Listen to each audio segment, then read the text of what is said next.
안녕하세요. AI 데이터로 소중한 자산을 설계하고 학군 인사이트로 행복한 미래를 디자인하는 공인중개사 중개동 학군맘입니다. 오늘은 지난 시간에 이어서 아파트 새집 증후군 제9탄 아이방 꾸미기 란 주제를 다뤄보겠습니다. 아토피와 알레르기를 예방하기 위해 벽지, 가구, 페인트까지 꼼꼼히 따져야 하는 아이방 인테리어의 비밀 를 알려드리겠습니다. 아이방 예쁘게 꾸미기만 하면 될까요? 아이방은 무조건 예쁘고 아늑하게 꾸미긴 해야겠죠?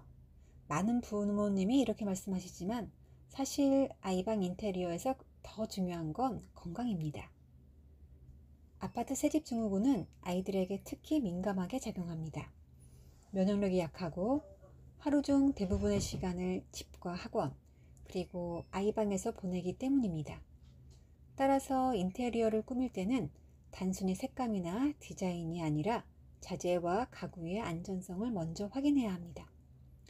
오늘은 새집 증후군을 예방하면서 아이방을 꾸미는 구체적인 방법을 알려드리겠습니다. 첫 번째, 벽지와 페인트 선택입니다. 아이방 인테리어의 첫 단계는 벽지와 페인트입니다. 첫 번째, 벽지.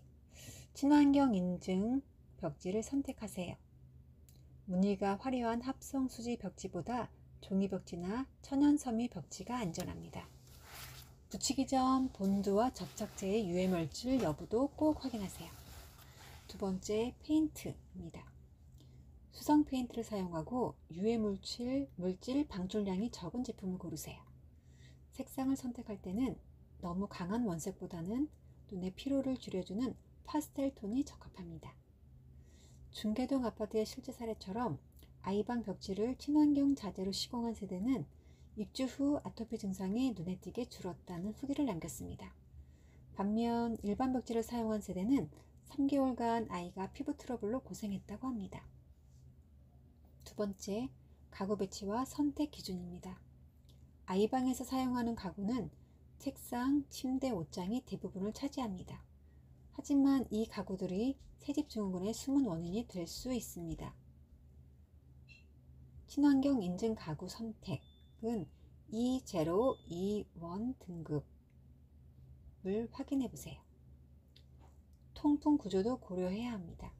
가구를 벽에 밀착시키지 말고 5에서 10cm 간격을 두세요.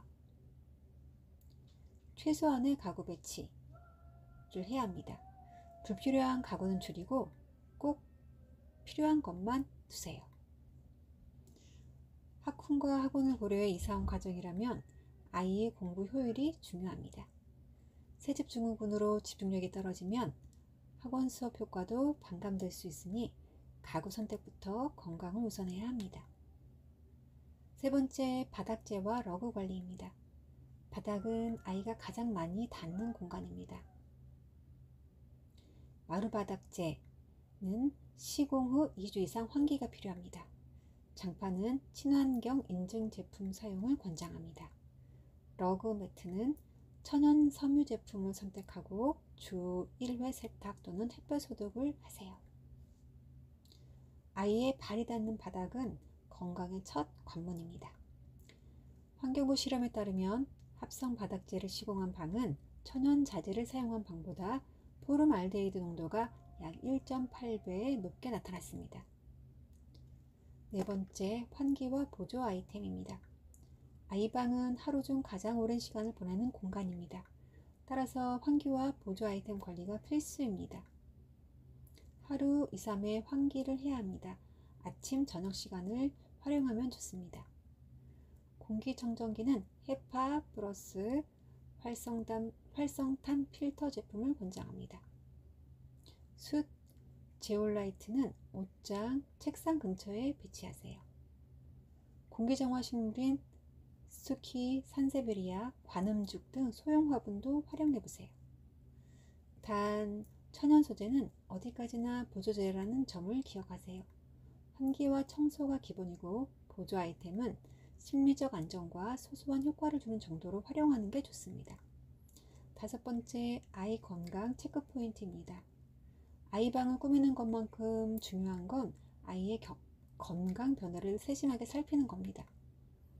피부는 발진, 가려움, 붉은 반점이 있는지, 호흡기는 기침, 콧물, 코막힘이 잦은지, 집중력은 학원 숙제나 공부 시간에 쉽게 필요해 하는지, 특히 학군 좋은 지역으로 이사해 학원 생활까지 병행하는 경우 단순 스트레스인지 새집증후군 때문인지 구분하기 어렵습니다.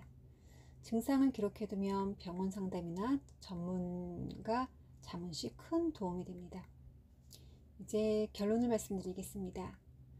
예쁜 방보다 중요한 건 건강한 방입니다. 정리해 보겠습니다. 아이방 인테리어는 예쁘게 꾸미는 것도 중요하지만 무엇보다 새집증후군을 예방하는 건강한 환경이 우선입니다. 핵심 요약을 해볼까요? 벽지 페인트는 친환경 인증 제품을 고른다. 가구는 최소화하고 통풍이 잘 되게 배치한다. 바닥재와 러그는 천연 소재 위주로 선택한다. 환기와 보조 아이템으로 공기질을 관리한다. 아이의 피부, 호흡기, 집중력 변화를 꾸준히 체크한다. 아이방은 단순한 공간이 아니라 아이의 건강과 미래를 담는 곳입니다. 중계동 학군맘의 부동산 TV 다음 10편에서는 자가진단과 대응을 다룹니다. 가족 스스로 새집증후군 여부를 판단할 수 있는 체크리스트와 단계별 대응법을 알려드리겠습니다. 작은 정보가 큰 선택을 바꿉니다. 도움이 되셨다면 구독과 알림 부탁드려요. 지금까지 중계동 학군맘이었습니다. 감사합니다.